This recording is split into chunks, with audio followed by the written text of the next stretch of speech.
Hello and welcome, I am Arumba, thank you for joining me. Let's do another Arumba's Assay. This is a Reconquista Iron Man save that was submitted by a gentleman named Dan. I like that. Very simple name, Dan. Dan's a good name. Alright, he says, game so far. Got an early alliance with the Ottomans, was able to stay in Iberia, did not have to do their Granadan exodus. Even got some quick land due to Castile and Aragon fighting between each other before the Iberian wedding. Despite some setbacks, including losing a disastrous war with the Moroccans, he and his Portuguese vassal have now secured the western half of Iberia. The east is divided between himself and Morocco and the remnants of Aragon and France. France is a nominal ally, but they don't like us, and they are probably going to become an enemy.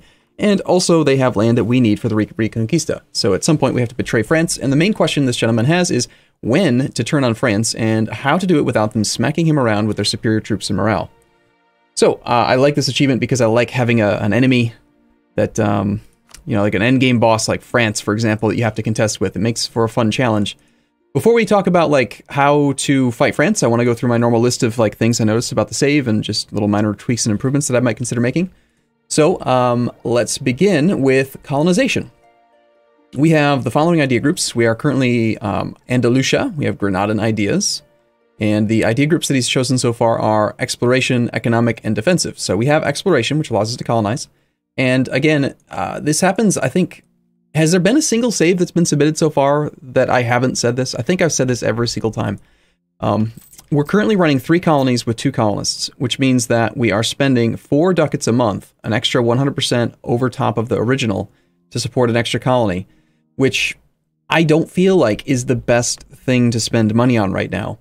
Yes, we want to colonize quickly, and yes, they do pay for themselves in the long run, but in the short term, we have a lot of things that are much more pressing economically to spend our money on. And that actually brings me to the topic of the actual colonial subject. We have a subject called Granada al-Jadida, and I noticed in looking at his economy that our colonial nation only makes 2.4 ducats a month. His expenses are 1.39, therefore his balance is 1 ducat. If you look here, you can see he is not paying 2 ducats a month to colonize, even though he has full expansion, which means he has a colonist. So, for example, rather than running 3 colonies ourselves, what I would recommend you do is retract that 3rd colony, subsidize Granada al-Jadida for at least 2 ducats to get his net income above 2 ducats a month, so that he will start utilizing his colonist instead of us paying the extra 2 ducats. For a net savings of a total of 2 ducats. I mean, it's a minor thing, but it's better to have more colonists than it is to have just empty provinces. So what I'm going to do is we're going to cancel this newest colony. Unfortunately, it does have the natural harbor, but yeah, I just don't think we can justify running 3 colonies. So let's slow the game down for just a second. We'll pull that colonist back, cancel that colony, and we're going to go back from there and put 1 here. We're then going to go and immediately take that now 4 ducats a month we're saving, and we're going to send, at least temporarily, about, let's say like 2, just give him 2 ducats a month. About 2 ducats a month for 15 years. And within a month, we'll see this guy start colonizing himself, because next month, on the monthly tick, he will register that he has enough income to support the colony. Hopefully, we won't be running into the patch 1.27, what I consider to be bug, where the AI decides to develop their capital or something, rather than colonizing new territory. But either way, it'll be better than us running the extra colony. Next is, let's go back to idea groups. Exploration, economic, defensive, administrative. So we've unlocked administrative, but we haven't taken any ideas yet, and I'm just going to go ahead and say that I don't recommend this. This is a veto for me. I'm not saying there's anything wrong with administrative. I do think that it's a great idea group. It used to be better back when the policy with innovative administrative was minus 20%, minus 15% integration costs for subjects. It's not as good as it used to be. But the main issue I have with this idea group right now is our lack of administrative points. We still have 3 more administrative ideas to fill in, which is 1,200 points. We're not ahead of time on admin tech. We have 8 inflation that we need to buy down. That's about 300 admin points worth of future costs for administrative points. And then most importantly, our heir has 0 admin skill. So if we die right now, we will be so far behind on admin tech by the time we get this idea group done that we are just going to be in deep, deep trouble. So I'm going to say no to that idea group. We're going to abandon that. And I would recommend, based on all of those things, and our current position, we're the most ahead on military points if you consider the fact that we have no other future spending to be done. We have no current idea group, and we have a 3, 4, 5, lots of points for mill, and our heir has 3 points of mill. I would recommend a military idea group at this point, and personally, I would go for offensive. I think offensive is better than quality. I don't think we need quantity since we are doing fine, I think, number-wise on troop count. Offensive is just a very solid idea group. Guaranteed pips on your rulers, your leaders is amazing. Also, you get discipline, you get some more land force limit, siege ability. I love everything about offensive. So I'm going to go ahead and just choose that one. I do think we can take centralization right now, but actually no. I would prioritize buying down inflation right now, unless there's something in this that's going to give us a further discount to it. It would also be nice to finish off our national ideas, but no, I think I'm going to go for the inflation right now. I'm just going to buy that down by 4 times. I would prefer to keep inflation as close to 0 as possible, because it just affects every aspect of your economy. Let's hide our army someplace safe. We do have a disturbing lack of forts. We only have 3 forts on 370 development, so we're missing out on a lack of forts providing army tradition over time. We're only getting 0.2 per month. So it also means there's not very many safe places to park our army. Let's temporarily take our maintenance down to 0. We're not going to be declaring war for a little while. And I like the composition. Maybe too many cav. Might go down to 4 cav for me, possibly even just 2 based on our current naval land force limit. For example, if we turned 4 of those cav into 4 cannons, we would end up with an 18-8, and that 8 cannons would help out with sieges, while the cavalry just kind of sit around doing very little. So I would probably skew more towards more towards artillery rather than the cavalry, especially when you consider that they cost about the same amount. So I think you get more utility out of the artillery than the cavalry. Okay, next, let's talk about trade. Concern that I have is that we don't currently have any embargoes established. We do have 3 rivals, Morocco, Aragon, and Milan. We have no truce with Morocco, so this is a no-brainer. Embargo Morocco, like right away. Also, I noticed that our navy is not doing anything, which I think that might be because we just ended a war. The fact that we have a little bit of war exhaustion makes me think that. We could check the history to see if a war has ended recently. The short French conquest of Anjou. The long second Granadan conquest of Madrid. Looks like maybe we just ended a war of Madrid. The long conquest of Madrid. Well, I'm not sure exactly what's happened. It doesn't really matter too much. These ships need to be protecting trade in Sevilla. Now, don't trust this interface. It says we're going to lose money, but mark my words, we're going to make more money. I don't know what is up with this tooltip, but it has not been correct in a very long time.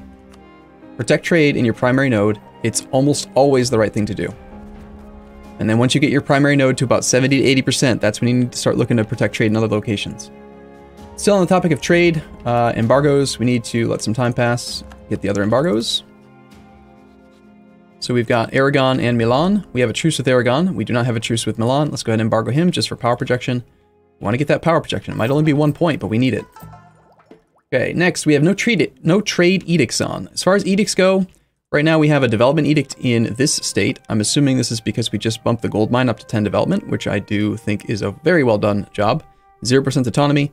The only thing that could be done better in this province right now would be to somehow ensure we maintain prosperity here. Let's turn this edict off for now. And when I say maintain the prosperity, I would be looking to build forts somewhere around here, either in Mauricia, since it's coastal, or possibly taking the Toledo fort from Morocco soon. Just something to protect that gold mine from ever getting sieged, and protect this whole state from being sieged so that we don't lose prosperity. 25 prosperity, sorry, 50 prosperity, 100 prosperity would give us 25% goods produced, which does apply to gold mines. So we could end up with even more money from that gold mine.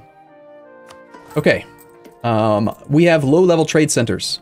This is another thing that I would prioritize spending money on over running a third colony. This province here, which I'm not even going to begin to try to pronounce since it's been converted based on culture. We want to get this thing upgraded right away, and this one, and this one, and this one, like all of them. We want to upgrade these things because as far as what they do, they pay more than most buildings. I'm not going to do the math right this second, but just trust me, you want to upgrade these things. It's very important, especially trying to get your 2 level 3s. They're very expensive, but they're very good. On that topic, I do think we should run the trade power edict at least in our capital state, since our capital state has almost no maintenance cost, and we have 2 centers of trade and an estuary. It's going to make quite a bit of extra trade income. Merchants, the Tunis node is less valuable than the Caribbean node. I was looking at this, looking right here, we got Tunis, we're basically earning 0.93 ducats by steering in this direction. There's someone else, our subject, already trying to steer in this direction. So I would recommend we take the merchant either from Tunis or possibly even just from Sevilla over to the Caribbean, where I noticed that there is 1.7 ducats going in the wrong direction simply because no one is controlling the outflowing trade. So if we put a merchant here, we can force an extra 1.7 ducats into our node. Let's go ahead and send the guy from... Well, hold on, let's do that next month. That way we can actually see the effects of the trade changes that we've made so far. Last month trade income was 14.05.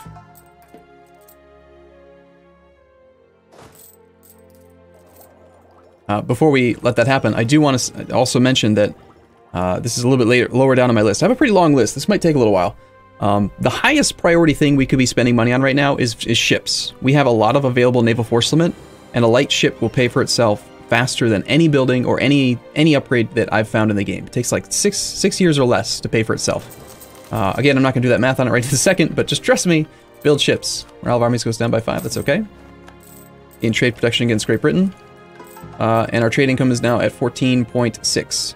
I've already forgotten what it was, but I assume it's higher. I think we're only making 12 ducats last month, so we should be good there. Next, let's send the merchant over to the Caribbean. Guy who is in Tunis. We might also consider sending the guy out of our capital node. We'd miss out on the 10% bonus to the base income of 10.99, so for about 1.1 ducats a month, we could increase the multiplier that we get here by steering somewhere else. Let's also keep an eye on this and see how much of this 2.7 ducats we lose by not being present steering here. We'll go ahead and have a couple lazy guys for now. Actually, let's improve relations with France. Make sure that he stays friendly for a little bit longer. So without our merchant there, we miss out on like 1.4 ducats, but we end up gaining 1.7 once this merchant arrives. So we'll end up making more money in just a moment. Let's keep on building light ships. Let's go ahead and add, make this control group 1s, just so it's easy to select them without doing stuff. Okay. Utilization of naval force is the highest priority for current money. Yep, got that. I want to talk about advisors. This player's done a great job using what I consider to be value visors. I'm going to call them that now, from now on. The level 1 advisor is the value visor. He gives you the most monarch points per money. He's a good deal. I like it. I feel like the economy is justified. I would actually consider running the level 2 half price advisors that you've gotten through events, simply because they are also effectively quote unquote value visors, because you're paying 2.5 ducats for 2 points versus 1.28 for 1 point. So it's the same thing. Also, trade efficiency modifier is better than the morale of armies. And we also have a fort defense guy at half price. We'll hire him next month. All right, let's see how we're doing on trade income now. Well, merchant's actually not yet arrived. Right, we'll let one more month go by.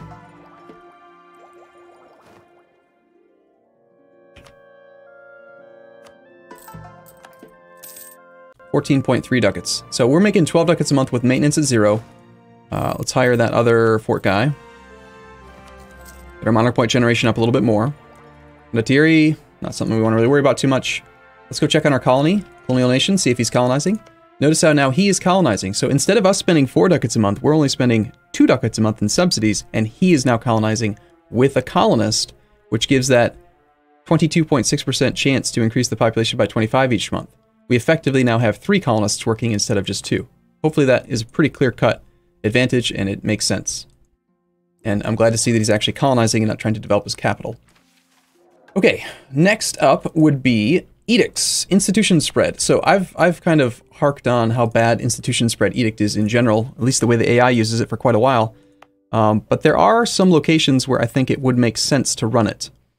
We are behind time on institutions. We have a 35% tech penalty from the printing press, and we don't have enough to embrace it. So we need it to spread a little bit faster. And these are the gatekeepers to our institution. Here, here, and here. So I would consider running it in this state here. We're getting spread from our province of Barcelona. Barcelona, that's a weird way of saying it. Yes, so we're gonna turn on institution spread edict here, just to speed up how quickly we get it in this one province. Once it gets here, then it will spread quite quickly into the rest of the country. It's like a gatekeeping province. This province as well is part of its own state. We already control 3 provinces, and it's already present in most of them. It will be here soon enough that I wouldn't worry about it. This state, I would probably consider running the edict on too. 24 development, it's going to spread quite quickly there. Another thing you can consider doing is that if you do have a gatekeeping situation like this, consider developing this province. If it's a reasonable price development, I would do the development here, because the higher the development in the province, the faster the spread rate. So it says nearby friendly province has printing press plus 0.85. Why 0.85? Well, because in this case, for this specific institution, 17 times 0.5 equals, 17 times 0.05 equals 0.85. So the development here is determining the base spread rate, and then it's getting multiplied by the spread rate modifier. So raising base development equals faster spread, and it also does provide you with direct spread. Printing press plus 3 at our current level. Okay, next. There's so much. Consider developing to speed the process. Just talked about that. Missionary strength. Okay, so we have a missionary active right now. He is currently working in the province of Shilb, and we have a conversion speed of 1.7%. I'm not going to show the math on the screen here, but just trust me, the math's right. 1.7 missionary strength takes 59 months to convert a province from 0 to 100. Our missionary costs us 0.7 ducats a month, roughly. That means that to convert a province costs 41 ducats. If we turn on the institution edict in this state, based on our current price, it would effectively cost us triple the maintenance. But we always have to pay 1 times the maintenance, so the actual cost to run the edict is really only 2 times the maintenance. Hopefully that makes sense. So to run the edict would cost effectively 0.62 ducats a month. If we ran the missionary strength edict, we take the conversion time from 59 months to 37 months, and the net effective cost is 0.6 ducats plus 0.7 ducats equals 1.3 ducats times 37 months equals 49 ducats to convert. Hopefully that math was easy to follow. So the actual result is that it costs 8 total ducats to save 22 months of time. That's not a huge amount of savings, but when you only have 1 missionary, you need him to be busy. So we definitely want to run the edict, and then more importantly, that's 22 months less time that we have unrest in this province, which reduces the likelihood that we have to fight rebels. So that's one of the main reasons we want to run that edict there. Next, on that same topic of conversion, I would highly recommend utilizing estates, especially when they're loyal, to speed that process. I've noticed that this player seems to be very, very shy of using estates. We have very little land that's been assigned to estates. I'm not sure if he's had like issues in the past with disasters or something, but we're missing out on a lot of potential value from our estates. Things like extra national tax modifier. If they just had 60% influence, we'd have 10% more national tax modifier. Or even if we just got them to 40% influence, they'll have 15%. You know, little minor things like that. Trade efficiency could be at 20% if they had more influence here. So, yeah, we definitely should be running New World companies. We should definitely grant admiralship, take them to 75. Now we have more trade efficiency. We should definitely take some Diplo points. And I don't care if they're disloyal, I definitely want to take all this money. That's a lot of money, and it's almost always worthwhile to just take it. You might get a couple bad events here and there, but I would do it. The nobles, I think we should probably grant them enough land so that we can do their interactions as well. Let's find some inland provinces that we can grant to the nobles. This would be a decent one. It's not very manpower focused, but I would prefer inland provinces if possible, because that way we don't miss out on naval force limit. It takes them to 25. We can't do any of the main interactions till we get their influence to 40. We do have the decline of the nobility affecting us right now. These provinces here are not assignable to estates because they're territorial cores. Interesting. So why do we have so many territorial cores? Did we recently win the war? We have 5 states out of 21. Okay, there's no reason not to just turn these into states. Even if we can't do the full core, we should definitely be turning everything into a full state. You get more manpower. It's better. Yes, you have to pay maintenance. Like, the argument could be that we're making 0.18 ducats here by not having it as a state. And when you turn it into a state, you only make, you have state maintenance of 0.14, so you lose most of the money, right? But if you let the game run for a while, let's just go a month. Then you look at it again, yeah, we're losing 0.05, right? We're only making 0.05 instead of the 0.08. But now the autonomy can tick down, and more importantly, we're getting benefits to, well, this is a bad example because the autonomy was actually so high that, yeah, that's a bad example province. Normally where this math works out in my favor is when you're looking at a 75% autonomy territory, and by making it into a state, it's immediately a 50% autonomy territory. So we should have used this one as an example. But, wow, whatever, just trust me, I'm right. Also, I didn't even notice this while I was doing my review. We have so much land to create core territories on. I would definitely not be doing an administrative idea group. Even though admin would save us on core creation costs, it's not something we're going to be able to complete anytime soon. It's better just to get the immediate benefit right now, I think. Prioritizing coastal provinces, so we get land force limit and naval force limit. I'd also prioritize trade provinces like this one. Let's go ahead and create that as a core. We do have some war exhaustion, but I think getting this active now would be better. Merchant guilds, we're going to grant them this province. They're disloyal, so they'll cause unrest there, but it's okay. Now we have the full effect of the trade power from this state, despite it being at 94, 95% autonomy. Let's see. Any provinces that we can lower autonomy in? In Quadis. Looks like we may have had a recent rebellion here, I assume. That expires in 88, 3 years from now. The unrest is actually close enough that we could probably still afford to lower the value here. There's also a natural harbor here, and this province I think I would also give to the burghers. Now, with the burghers, even though this province has very low autonomy, when you give it to the burghers, they increase trade power by 50% when they're not upset. This is a bad timing here because I've made them upset, but I'm going to give this to them anyway, just because I know that long term, it's better for them to have the land. Same thing with this one. I'd probably also give them Lisbona. You can go above 80% influence now, so I would take them as high as I need to just to get these modifiers. Same thing here. That does put them at 102.7. That's okay. We can run that for a few months. And this province in particular, they shouldn't have anyway, so it's kind of going to make them really upset for a while, but let's revoke that now so we don't have to deal with a disaster. And then we're going to give the Ulema this province, since it's got high autonomy now and good base tax. Normally I don't like the Ulema to have coastal provinces either, just like with the nobles, but in this case, we want their influence to be a little bit higher, and it just is what it is. Can we find more land to grant to the nobles that makes sense? Got a 7 mil. Okay, this one here in particular, 225 would be great for the nobles. Let's finish that core and grant that to the nobles. It's not the right religion, but we need to get the nobles doing some more stuff for us right now. 776, 664. Might have to end up going with that one. Oh, this one will work too, 447. Let's get that core complete, give that to the nobles.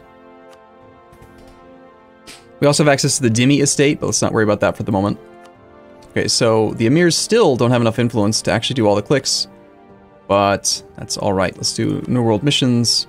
Let's seek support from the clergy. Let's also hire a minister.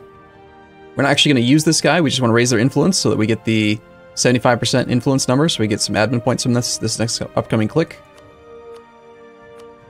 We'll use those admin points to core some more land, so we can grant more land to the estates. Yeah, despite this one being pretty high base tax, I think we give this to the nobles as well. Let's get that core done and give it to the nobles. Takes them to 39% influence, we just need one more. Sort by cost. This one is relatively cheap. 532. I don't want the nobles to have something like that. 664. Oh, gee. 556 coastal. I guess I'll give him a coastal province. I'm not going to give him an inland one that's so skewed towards base tax. It's just not appropriate.